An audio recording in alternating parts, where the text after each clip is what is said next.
Hello दोस्तों, आइए चलते हैं बिहार सुबह की ताज़ा खबरों की ओर। लेकिन उससे पहले अगर आपने अभी तक इस चैनल को सब्सक्राइब नहीं किया तो कर लें, जिससे कि आपको बिहार सुबह की ताज़ा खबर रोजाना मिलती रहे। पहली और बड़ी खबर, आतंकी संगठन PFI की ट्रेनिंग को राष्ट्रीय स्वयंसेवक संघ की तरह बताने के बाद पटना के SSP मानवजीत सिंह ढिल्लों विवादों में घिर गए। भाजपा ने SSP को मानसिक रूप से दिवालिया और जिहादियों का समर्थक बताते हुए पद से हटाने तक की मांग कर दी। हालांकि SSP ने कहा कि उनके बयान का गलत अर्थ निकाला जा रहा।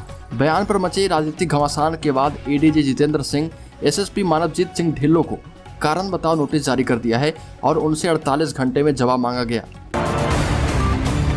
अगली खबर, RJD में अक्टूबर तक राष्ट्रीय और प्रदेश अध्यक्ष चुने जाएंगे। राष्ट्रीय अध्यक्ष पद पर तेजस्वी सबसे योग्य व्यक्ति हैं। लालू प्रसाद और तेजस्वी यादव की पार्टी राष्ट्रीय जनता दल में प्रदेश अध्यक्ष का चुनाव सितंबर माह में होना है। इसके पहले प्राथमिक, पंचायत, प्रखंड और जिला में चुनाव होगा। राजद के प्रदेश अध्यक्ष जगदानंद सिंह की उम्र 80 पार कर चुकी है। हालांकि वो अभी भी फिट दिखते हैं, लेकिन उन्होंने काफी पहले ही लालू प्रसाद से कह दिया है कि उन्हें अब प्रदेश अध्यक्ष पद से मुक्त कर दिया जाए। लालू प्रसाद चाहते हैं कि जगदानंद सिंह पार्टी में अनुशासन लाएं और वह काम जगदानंद सिंह ने किया भी, लेकिन अब नए अध्यक्ष के रूप में जगदानंद सिंह आना चाहेंगे कि नहीं, इसमें बहुत संशय है। राजद का नया अध्यक्ष कौन होगा, इसको लेकर पार्टी के अंदर बाहर बहुत चर्चा हो रही है। अगली खबर, नवादा में ई-रिक्शा चालकों ने किया सड़क जाम। नवादा जिला मुख्यालय से सटे केंदुआ गांव में अवैध वसूली से नाराज होकर ई-रिक्शा चालकों ने सड़क जाम कर दिया। चालक का कहना था कि नवादा शहर में उनसे बतौर टैक्स वसूला जाता है और फिर केंदुआ में भी लिया जाता है। एक चालक कितने जगह पर पैसा देगा, इससे काफी परेशानी है। नहीं देने पर गाली गलौज एवं आपत्तिजनक भाषा का इस्तेमाल किया जाता है। ई रिक्शा चालकों ने अवैध वसूली पर रोक लगाने की मांग की है। मुफस्सिल थाना में आवेदन देकर अवैध वसूली करने वालों पर कार्रवाई करने की मांग की। अगली खबर, शेखपुरा में होमगार्ड का जवान किया गया गिरफ्तार। दलित युवती के साथ शादी रचाकर करता था प्रताड़ित। शेखपुरा में एक दलित युवती को झांसा देकर उससे शादी रचाने के बाद उसे प्रताड़ित करने के एक मामले में सुबह पुलिस ने एक होमगार्ड जवान शंकर राय उर्फ शंकर भट्ट उर्फ दिनेश पासवान को गिरफ्तार किया है। छापेमारी का नेतृत्व हथियामा OP अध्यक्ष सह पुलिस अवर निरीक्षक भगवान प्रसाद ने की। इस बाबत OP अध्यक्ष ने बताया कि गिरफ्तार होमगार्ड जवान दिनेश पासवान सिरारी OP अंतर्गत भट्टचक गाँव का रहने वाला है, जो कि फिलहाल उत्पाद विभाग शेखपुरा की विशेष छापामार टीम में शामिल है। अगली खबर, रेलवे ने सावन महीने में दिया बड़ा तोहफा। रेलवे ने चंपारण हमसफर एक्सप्रेस ट्रेन का परिचालन शुरू कर दिया है। आपको बता दें कि कोरोना संक्रमण की वजह से इस ट्रेन का परिचालन 2.5 वर्षों से बंद था। 2.5 वर्ष बाद इस ट्रेन का परिचालन शुरू किया गया है, जो कि कटिहार से चलकर चंपारण होते हुए पुरानी दिल्ली तक जाएगी। अगली खबर, पटना में थाने के चौकीदार को गोलियों से भूना। पटना के विक्रम में अपने घर से ड्यूटी आ रहे थाना के चौकीदार को अपराधियों ने देर रात गोलियों से भून डाला। अपराधियों ने चौकीदार को ताबड़तोड़ 3 गोलियां मारी, जिससे घटनास्थल पर ही चौकीदार की मौत हो गई। घटना को अंजाम देने के बाद अपराधी आराम से मोटरसाइकिल से भाग निकले। घटना से गुस्साए लोगों ने मृतक के शव को बीच सड़क पर रखकर जमकर प्रदर्शन किया। अगली खबर, बिहार सरकार के पूर्व मंत्री रमई राम का निधन। लालू राबड़ी एवं नीतीश कैबिनेट में संभाला था अहम विभाग। बिहार सरकार के पूर्व मंत्री एवं राजद के वरिष्ठ नेता रमई राम का निधन हो गया। वो बीमार चल रहे थे। पिछले कुछ दिनों से पटना के मेदांता अस्पताल में इलाज के लिए भर्ती थे। वहां पर उन्होंने अंतिम सांस ली। रमई राम लालू प्रसाद, राबड़ी देवी एवं नीतीश कुमार की सरकार में अलग अलग 5 बार कई विभागों की जिम्मेवारी संभाल चुके हैं। उनके निधन पर CM नीतीश कुमार, नेता प्रतिपक्ष तेजस्वी यादव समेत कई राजनेताओं ने गहरी शोक संवेदना प्रकट की। अगली खबर, पटना में रिटायर्ड दरोगा सहित 3 आतंकी गिरफ्तार। पटना के फुलवारी शरीफ के नया टोला में मार्शल आर्ट के प्रशिक्षण की आड़ में संचालित की जा रही देश विरोधी गतिविधियां। PM मोदी भी थे निशाने पर। बिहार की राजधानी पटना के फुलवारी शरीफ में केरल सहित अन्य कई राज्य के युवाओं को प्रशिक्षित कर भारत को 2047 तक इस्लामिक राष्ट्र बनाने के मिशन में शामिल करने के उद्देश्य का पर्दाफाश करते हुए सुरक्षा बलों ने 3 आरोपितों को गिरफ्तार किया है। उनके आतंकी गतिविधियों में संलिप्त होने की आशंका है। प्रधानमंत्री मोदी के पटना दौरे से ठीक एक दिन पहले इनकी गिरफ्तारियां की गई। पटना में मार्शल आर्ट और शारीरिक प्रशिक्षण देने की आड़ में बहुत ही खतरनाक खेल चल रहा था। इसके तार पाकिस्तान, बांग्लादेश सहित अन्य देशों से भी जुड़े होने के साक्ष्य मिले हैं। सुरक्षा एजेंसियों को इन लोगों की भनक लग चुकी थी।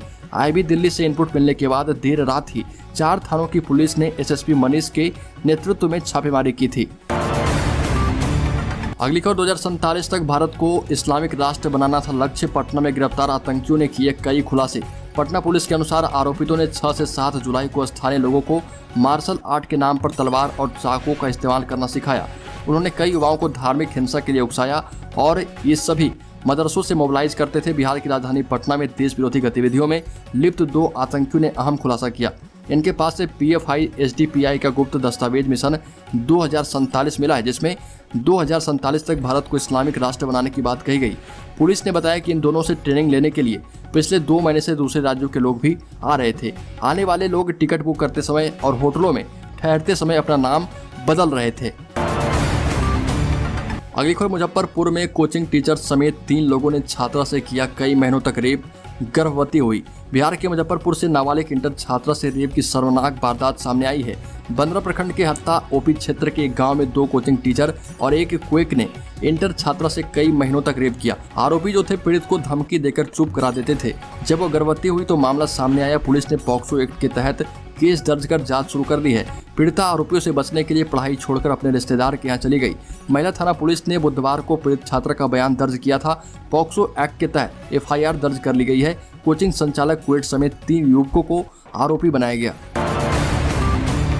अगली खबर, बिहार के 7 विश्वविद्यालयों में खुलेगा career guidance centre. Net GRF की निःशुल्क होगी तैयारियां। आपको बता दें कि बिहार विश्वविद्यालय समेत प्रदेश के 7 विश्वविद्यालयों में करियर गाइडेंस सेंटर खोले जाएंगे। यहां पर पिछड़ा और अति पिछड़ा वर्ग के विद्यार्थियों को NET GRF, GATE, CSR, PhD और MPhil की तैयारियां कराई जाएगी। Bihar state backward classes finance and development corporation एवं पिछड़ा वर्ग एवं अति पिछड़ा वर्ग कल्याण विभाग की ओर से BRA बिहार विश्वविद्यालय पटना, पाटलिपुत्र विश्वविद्यालय, मगध विश्वविद्यालय बोधगया, ललित नारायण मिथिला विश्वविद्यालय दरभंगा, तिलका मांझी भागलपुर विश्वविद्यालय और BN मंडल विश्वविद्यालय मधेपुरा को चयनित किया गया है। अगली खबर, सिवान पहुंचा एयरफोर्स जवान का पार्थिव शरीर। सिवान के गोरिया कोठी के दुधरा गांव निवासी एयरफोर्स के जवान उमेश कुमार पंडित का पठानकोट में तैनाती के दौरान हृदय गति रुकने से निधन हो गया। उमेश की निधन की सूचना पर गांव में मातम छा गया। उमेश कुमार पंडित को सैकड़ों की भीड़ ने नम आंखों से अंतिम विदाई दी। पठानकोट से पहुंचे एयरफोर्स के जवानों ने सैनिक को सलामी दी। गोरिया कोठी के दुधरा गांव के रहने वाले शारदानंद पंडित का 29 वर्षीय पुत्र एयरफोर्स के जवान उमेश कुमार पंडित पिछले 4 सालों से लीवर कैंसर से भी पीड़ित थे। अगली खबर, मंकी पॉक्स वायरस पर राज्यों को केंद्र का निर्देश। अब विदेश से आने वाले लोगों पर रखी जाएगी नजर। केरल में पहला संदिग्ध मरीज मिला। दुनिया में मंकी पॉक्स के मामले तेजी से बढ़ रहे हैं। इसे देखते हुए भारत सरकार भी एक्शन मोड में आ गई है। केंद्रीय स्वास्थ्य सचिव राजेश भूषण ने सभी राज्यों और केंद्र शासित प्रदेशों को चिट्ठी लिखकर मंकी पॉक्स के खिलाफ सतर्कता बरतने और स्वास्थ्य मंत्रालय की गाइडलाइन का पालन करने की सलाह दी। केंद्र सरकार ने राज्यों को पॉइंट ऑफ एंट्री यानी यात्रियों के आने की जगहों पर चौकसी बढ़ाने का निर्देश दिया। यहां पर निगरानी रखने वाली टीम से लेकर डॉक्टर सभी तैनात रहेंगे। इसके अलावा जिन भी लोगों में लक्षण पाए जाएंगे उनके संपर्क में आए लोगों की भी जांच अब की जाएगी। अगली खबर, देश में कोरोना एक बार फिर अपना पैर पसारने लगा है। पिछले 24 घंटे में देश में 20,139 नए केस आए, जो कि 19 फरवरी के बाद सबसे ज्यादा हैं। आउटब्रेक इंडिया की रिपोर्ट के मुताबिक 6 महीने बाद देश में कोरोना के नए केस 19,000 से ज़्यादा मिले हैं। और आपको बता दें कि कोरोना से अब तक 39 मरीजों की मौत एक दिन में हुई है। कोरोना के शुरुआती दौर से लेकर अब तक देश में एक्टिव केस यानी इलाज करा रहे मरीजों की संख्या 1,34,000 के पार हो गई है। देश भर में सबसे ज़्यादा मामले और मौतें केरल में हो रही है। पिछले 24 घंटे में यहाँ पर 3,545 नए केस दर्ज हुए हैं। तो दोस्तों, बिहार सुबह की ताज़ा खबरों में अभी के लिए इतना ही। अगर आपने अभी तक इस चैनल को सब्सक्राइब नहीं किया तो कर लें, जिससे कि आपको बिहार सुबह की ताज़ा खबर रोजाना